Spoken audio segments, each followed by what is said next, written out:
Hello, members of the internet, and welcome to 2019 in automation, where I am going to attempt to build a modern death trap, by which I mean a car that will slide, and that when it does slide, it will do so unpredictably and uncontrollably.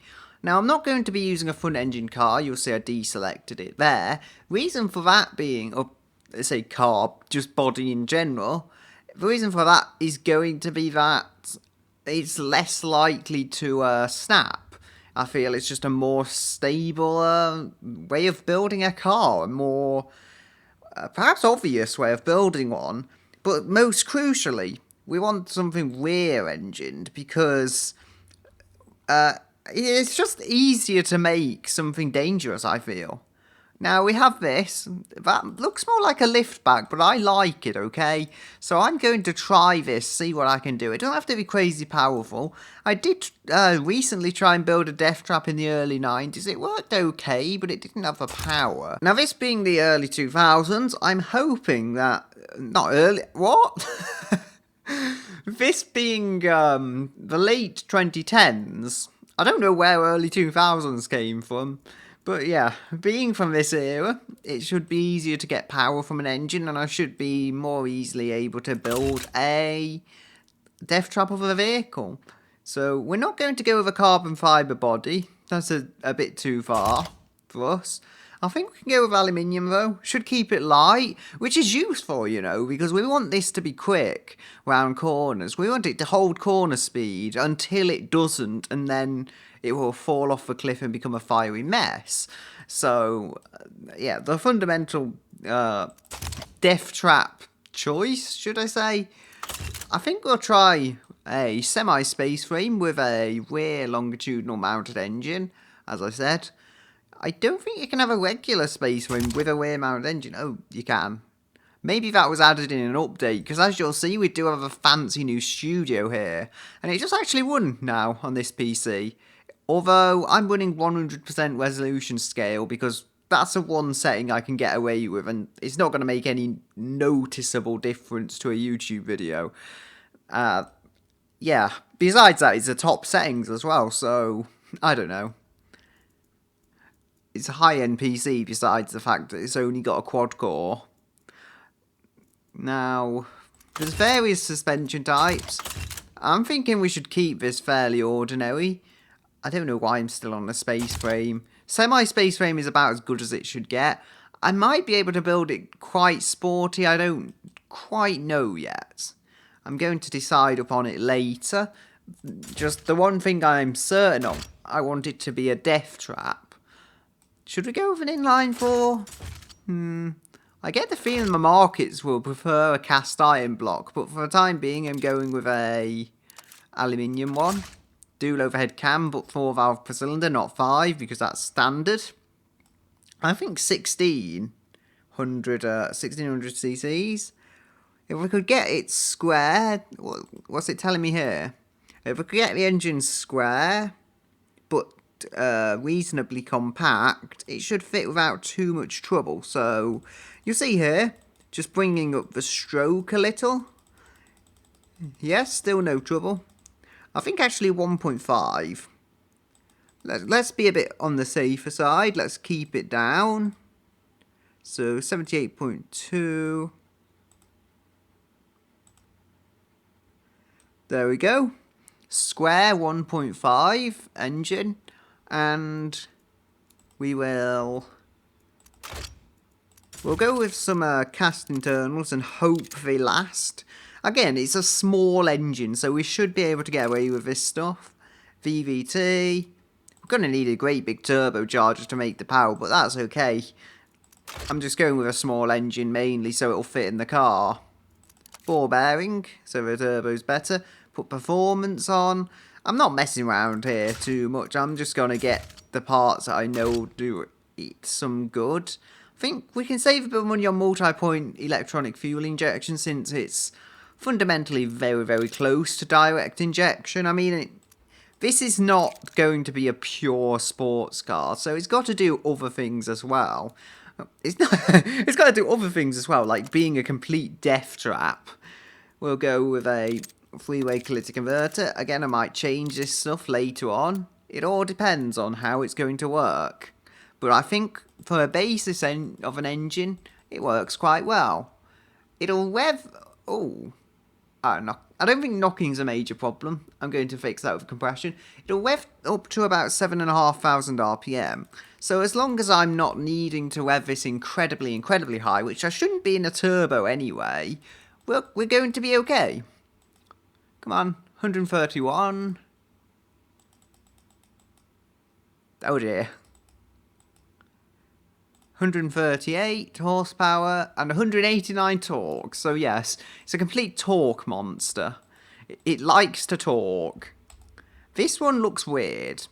I don't know. It's like they've put a different body here that doesn't quite belong. I think that is what's happened actually. What's going on with this chassis? It's like the body's too far back, and I'm pretty sure that it is too far back. Ooh. 2005 hatchback. And I just had a random leg pain. That's more a coupe of this, I think. I see. That's quite nice, yes. What? This is one that's been half crashed already. Mind, I think it's deliberate. I think it's just a bit of a joke, to be honest. However, I think this is the one I'm going to go for. Oh, now this one's been crashed. As it turns out, it's completely unintentional, but things happened. Well, I'm going to try and do what I can. I mean, hope it'll just rescale properly, mainly. Longitudinal rear-wheel drive. How is it going to snap on us if it's all-wheel drive? Well, it probably will anyway, but it's more likely to snap if it's got rear-wheel drive, so that's why we're going to do that. We'll go with a 6-speed manual, so you're having too much fun changing gear, and then you don't realise that the tail end has completely gone round and started flying the car off a cliff. So what do we want for differential? I think we want something vicious. Well, it's basically asking for us, isn't it? Vicious differential. Although it's not really going to be vicious. I think it's a vicious coupling they call it, but you know, we want the entire car to be vicious, so it seems suitable. I'm going to have to change this body, it's just not working. We'll go hard long life. I think no wider than 185s. And I want the front and rear tyres to be the same, that way it's more likely to actually slide. We'll go alloys, seems reasonable enough, it is 2019 after all. Vented discs front of 2 pistons and drums on the back. Or, yeah, vented discs on the front, drums back. I could go with discs on the back, but I don't think it's going to be necessary. Most of the braking work's going to be done at the front. Go with a fully clad under tray. Try and get every bit of speed we can out of this, but we don't want downforce because we don't want it to be stable, remember. Don't know about the seats yet. I'm just going to stick a pretty standard interior in at the moment and then change it from there. We'll go with some kind of steering, electric variable perhaps. That would apparently be the best, so, you know, in this case, I don't think we need launch control. I don't think it's going to be that quick. And basic, yeah, it's a death trap. We're not going to go with some incredible safety. It has to be basic 10s at best. Progressive monotube and semi-active there. That should help. So what normal cars are there? Ooh, this looks like an Alfa Romeo. And there is a Mustang thing that I can apparently make rear-engined. Yeah, but I don't believe that imports into BeamNG. I believe it just has problems. This, yeah, an old Alfa Romeo.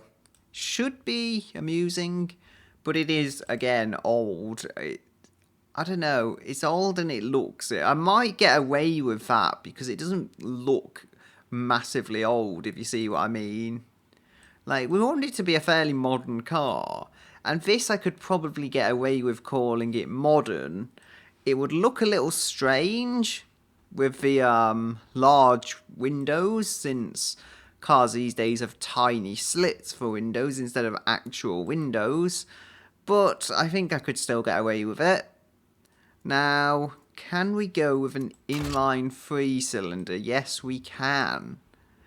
Only trouble is, if we do the same square kind of dimensions we did with the 4-cylinder we had before, that would have its own foibles, would you say? Okay. So 1.4, very, very heavily bore bias. So not much stroke in this engine at all, but I'm hoping that I can get around that. Looks like it's got a bigger turbo than it perhaps needs. I've had an idea. Not only is it going to be a death trap, it's going to be a 5 valve per cylinder death trap, but a 5 valve per cylinder death trap with only 3 cylinders. Should be fun. And I don't even know what I'm adjusting. It always helps, doesn't it? I mean, that should help make the power up, though. Having the 5 valve per cylinder should help make the power up from the lack of size. It may even rev higher now. I think it revs about 900 RPM higher than the 4-cylinder we had before. How much, yeah, we can increase the output this way. For such a tiny engine, though, initially, it's not bad. I mean, I've not even tried tweaking this, and tweaking can get a lot of extra power out of it. Although that is a big exhaust for a small engine.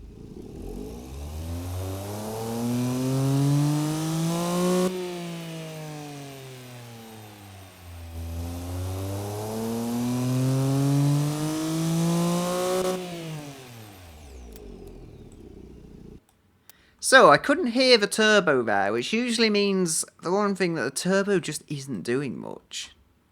Now, what's more likely to be a death trap? A saloon or a hatchback? I think, personally, a saloon, because there's more weight at the back to kind of push it round. That's just my perspective, though. I could be wrong on that one. If there's any state, well, there is any state, but it doesn't work in that sense. I do like saloons more than I like hatchbacks. Ooh, what is that? That looks like something out of a kiddie show. I don't know. I might have to do this actually. It looks so ridiculous. It's like it's trying to be a Porsche. It's like it's trying too hard to be a Porsche, basically. Or it's like it's trying too hard to be both a Porsche and a hatchback and failing at both. So, here we have the final vehicle, or pretty close to it. I mean, it doesn't look final. That's because we've not done the design yet. But functionally, yeah, this is about complete. It is the same McPherson strut front and double wishbone rear. I'm surprised I didn't upgrade the front suspension actually, but I just didn't really want it. It is, if you look down here, it's only 10-20 kilograms, so it's about as light as a Mazda MX-5 or Miata or whatever you call them wherever you may be from. And it makes 225 horsepower, so reasonably powerful as well for something that's under 1.5 litres. Well, under 5 litres, even so. I mean, it's more powerful than some 5-litre engines from the 70s. So, that's one way of thinking about it.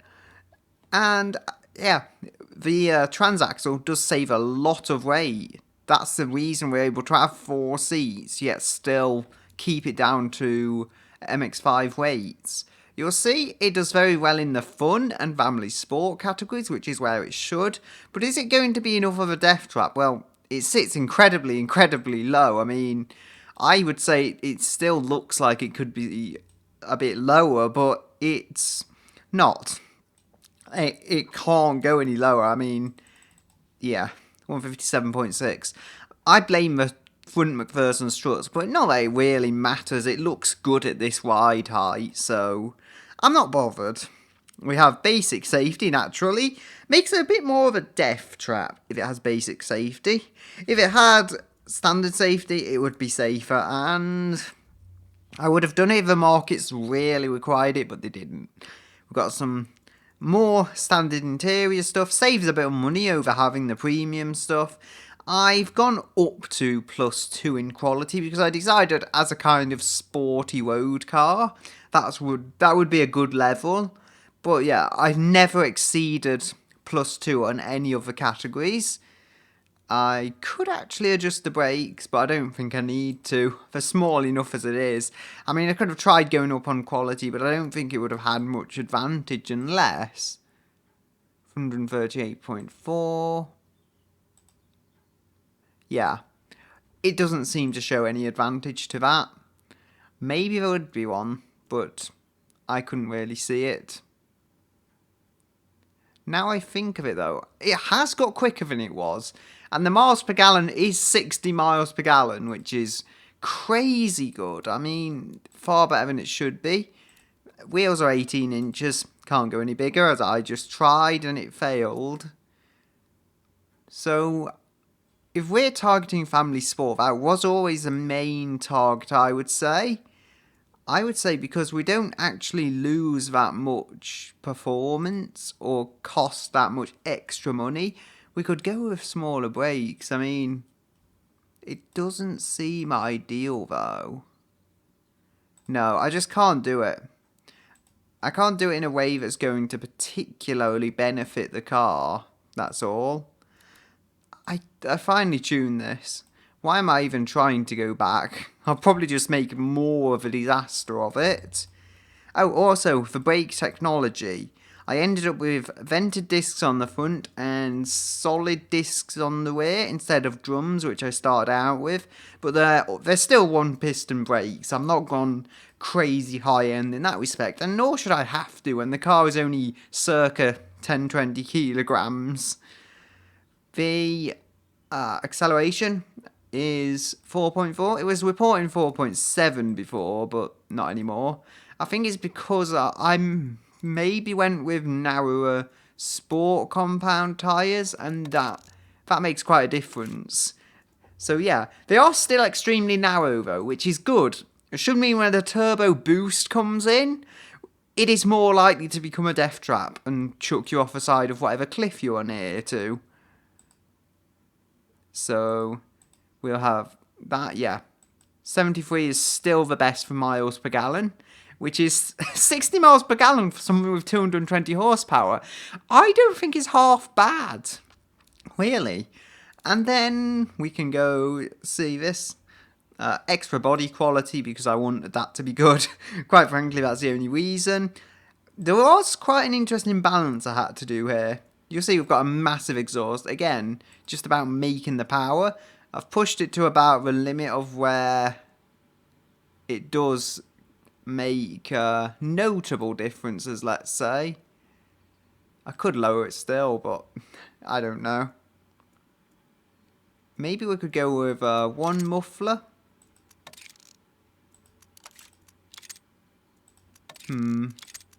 Yeah, it doesn't make a difference. Baffled will be cheaper. How about straight through? Ooh. 125.7. Nope. Although, I do lose a bit of performance there, but I'm able to fit a smaller exhaust on the contrary. So, I mean a bit of market performance, but I'm able to fit a smaller exhaust on the contrary. So, that works, and it doesn't increase the torque, which is, again, the precise balance. The pistons can only handle 240 torques, and it can only rev up to 8300. I say only. It's quite a high RPM, but you know, I've had to limit that. Technically 8400 would get me better performance, but it's a small enough difference that I don't think I'm really bothered. 8200 gives me good performance. Yeah, I've basically had to adjust all these turbo settings, all these compression and cam profile, just to try and get the RPMs to back down a bit, and oh dear. That goes up, but it doesn't report piston damage. Honestly, I think I'll just put a bigger radiator on. If it lowers the torque a bit and doesn't really have any other disadvantage, well, it'll make it heavier, but by how much? It'll make it 0.4 of a kilogram heavier. It's nothing I'm going to need to worry about. Yeah, you'll see aluminium. It is a 5-valve per cylinder engine. It also has a direct injection. I upgraded it to that per cylinder even, because how else do you make the power from such a tiny engine? I think it's about 3800 RPM until, yeah, the power comes in. A very big kick of power rather, and that is useful actually for turning this into a complete death trap. So we'll go with aluminium here. I don't know why I clicked on it again. It was already selected as aluminium. My mind is just broken today. Still, it is aluminium. The market, well, I thought the market preferred partial. I think, yeah, Fun massively prefers partial aluminium, for example. However, aluminium is lighter, and I like keeping this vehicle lightweight. So that's what I will be going with. And I think I would... I was going to say, well, it's going to be ready to export. No, I've not done any work on this. If I get some lights, I think that would be a good start to the design. These look a bit like Audi headlights. So if we can mount these somewhere like so, I think maybe move them in just a bit. There we go. I've not rotated them, but do they need rotating? Maybe a little. Maybe they don't want to be rotated quite as much as they are, so to speak.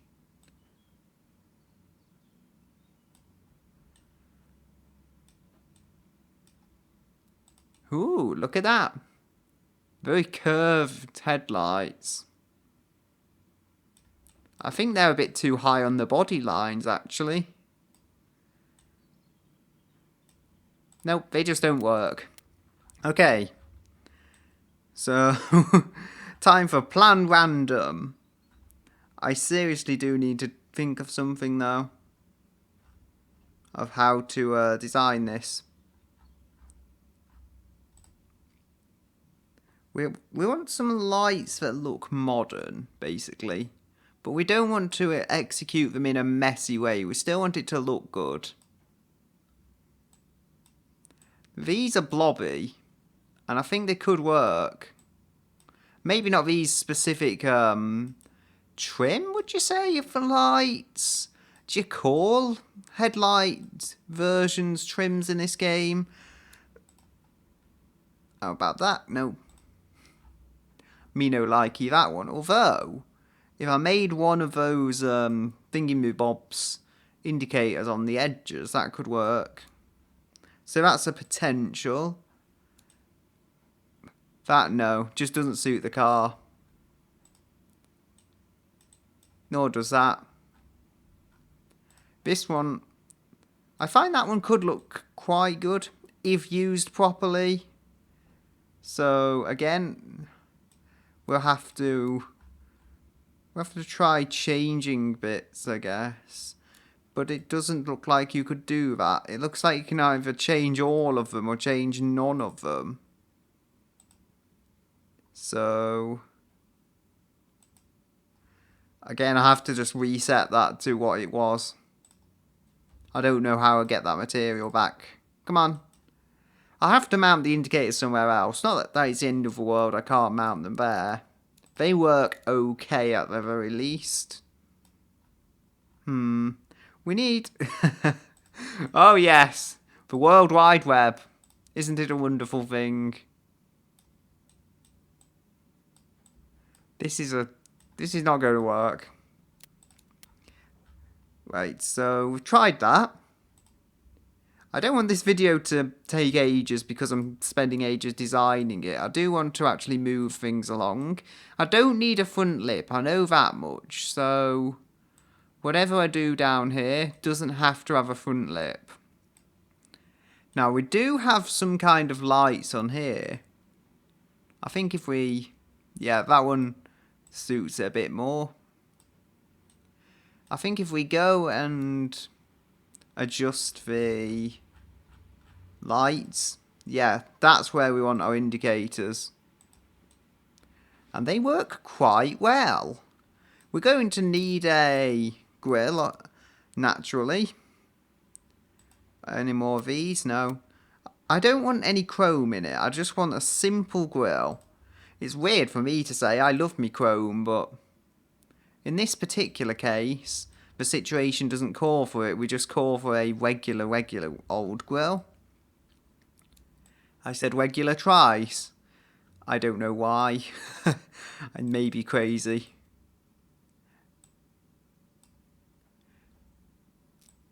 Come on. It's kind of an obvious design, I would say. Nothing about it is particularly out there and different, but, you know, I've played it safe, I would say. It's just a safe, modern car design. Which is weird, because the rest of it, I went a bit crazy with a standard sedan body, or saloon body, or whatever you might call it. What badge do we want? I feel inclined to put the owl on everything I build for some reason. I don't even know why. Illuminati confirmed! That's why we need this one. Yeah, I can just imagine YouTube at this point. Demonetized. You mentioned the secret organization. Come on. Yeah, that's just a design for the back. Just a single badge. Nah, we won't be doing that. We'll need a fuel cap. I think because we're building a sporty car, this one is suitably sporty. It is able to go somewhere around here. Now, do we want it about there, maybe? I don't know. I'm guessing that's a decent enough position. So, moving back, I've just realised that we do need to change the colours. Yeah, I would say that's quite nice, actually. So, how about the bumpers? We could go with plastic, but let's be honest, it's a modern car. What modern car has plastic bumpers? And that exhaust kind of goes there. That is very awkward, but I think I know a way I can fix it. Or at least cover it up, should I say. And primary body, secondary body, pillars. Pillars, that's what we want. Yeah, there we go. We'll go window trim. Now, that has to be... I think, yeah, again, with a sporty focus, I think we can go with some carbon fibre window trim. Shouldn't be too expensive in the grand scheme of things. Anything else? I think I've done pillar. How about trim? Yeah, there we go. So, it's just a simple sporty vehicle. I wonder if I could go more for the shooting brake than I already have. If I just go and grab it. No, actually no. I've already done a lot of setup work on this vehicle, and the reason is I could change the weight balance or the overall weight or something. So I just don't want to mess with it at this stage. It can still look good that way. Did I just see an Audi TT in this car? I kind of saw it mirrored in it in some weird way, and I don't know. I can't really explain. I think we need a... Yeah, it's an alien. The car is literally out of this world. Oh dear! That was a complete mistake. I sound like I'm being sarcastic. It was actually a mistake.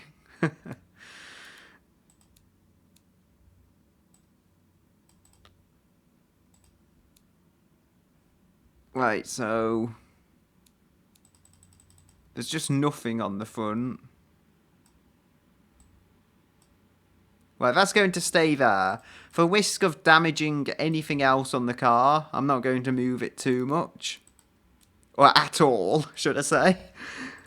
And you can rest down there. Okay, so after the game crashed again, well, before the game crashed again, should I say, I finished off the design, basically. The door handle, as I suspected it might, has gone a bit funny. But besides the fact, it is basically a complete vehicle now. So we have basically upside down, I think, is it upside down or is it back to front? I don't know. Mustang lights I've done something with, basically. And the indicators are there. The reversing lights are down here. And there's a pair of vents, because I have remembered, finally, that this is where engine would also have some intake vents there on the sides. And I have remembered, actually, although it's a tiny detail of the car, there is... Ooh, I've gained miles per gallon. Yeah, that was the other thing. I've gained a bit of horsepower. How much? Yeah, 233 now. So I have gained a little power. I had to go back to the engine and fix the compression. It wasn't quite as it should have been. And as it turned out, I got a bit more power out of it while doing such. Oh dear. Well, it looks like my RPM limit of being 8200 is really hurting it now. But I can still make peak power before I shift, so it's no major problem. Why did I say major 3 times? What's going on with my mind today? Anyway, I was saying before, it's no major thing, but I do need to adjust the intake airflow, perhaps? Wherever it might be, somewhere here. Cooling airflow, there we go. So I want a bit more to keep it safe and a bit more to cool the brakes. So, you know, so the engine doesn't become an exploded mess on the motorway. But this miles per gallon is incredible. Again, remember, this makes the old Mini John Cooper Works levels of power. So, it's, although not the most powerful thing in the world, it's not exactly dreadful either. It does have something going for it in that particular respect. We don't want to lower the miles per gallon particularly. Almost 65 miles per gallon now. And that's just by gearbox tuning and engine tuning. Yeah, there we go. I think we can call that 65. I mean, it's close enough in my mind. 4.5 seconds to 60 as well. So it's rapid, partly due to the low weight. Anyway, I'm going to have to stop recording here because last time when it crashed I was attempting to export, so I'll hopefully return in BeamNG with a working car. So, here we have the vehicle at the Mount Kufar Scenic Sprint, as you'll see. Indicators all working fine. And how do I turn them off now? There we go. We could also turn the lights on. Why am I at this track though, you probably wonder, as I didn't turn the headlights on properly. I am here because it's a new test circuit. It is actually this because I lost the data for Trial Mountain like a complete fool. Anyway, you'll see at the back we have our transaxle. At the front we have, well, pretty much nothing. Let's see how this, death trap does. You can see the aggressive bonnet scoop coming in. There we go.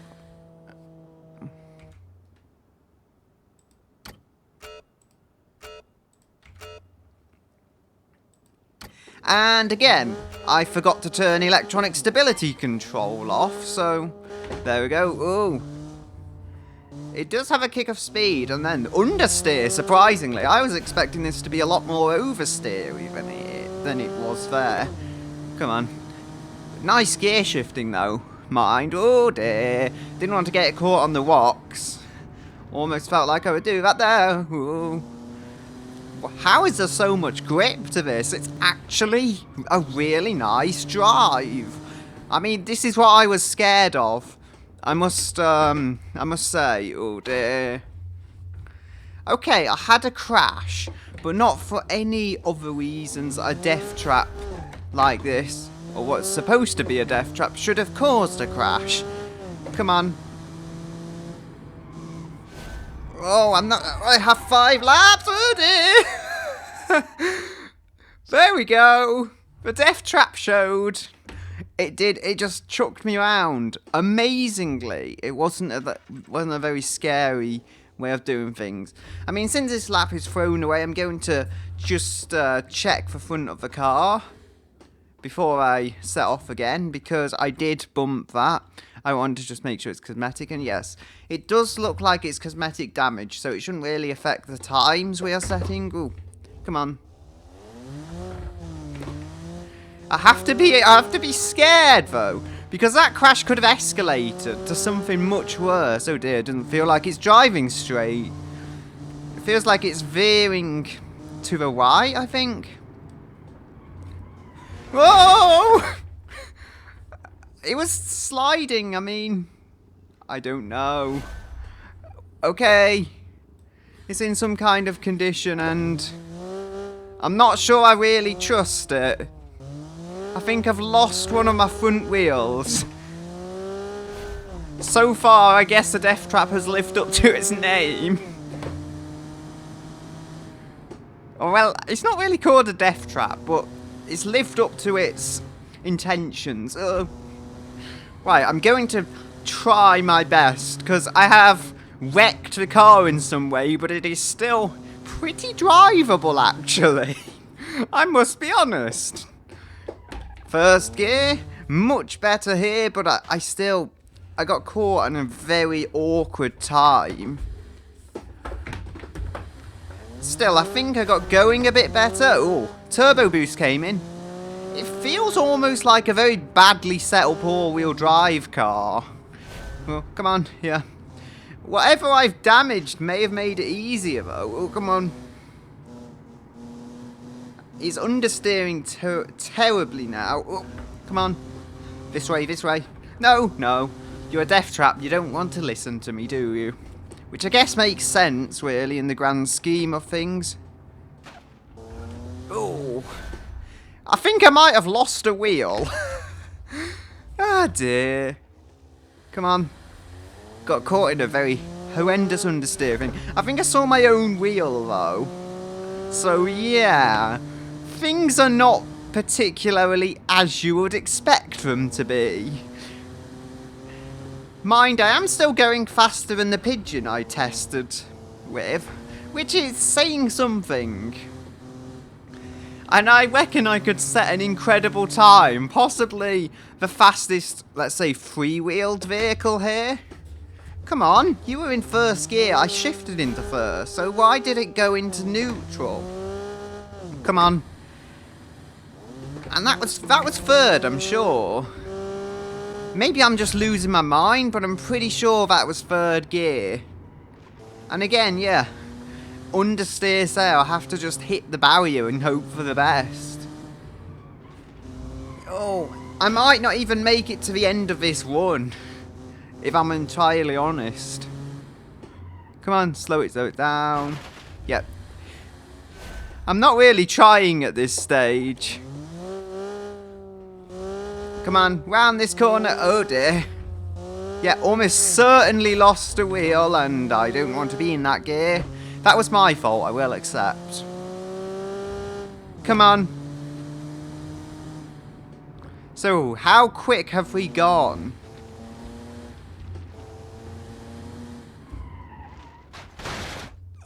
Ow! Whatever that was really hurt. Yeah.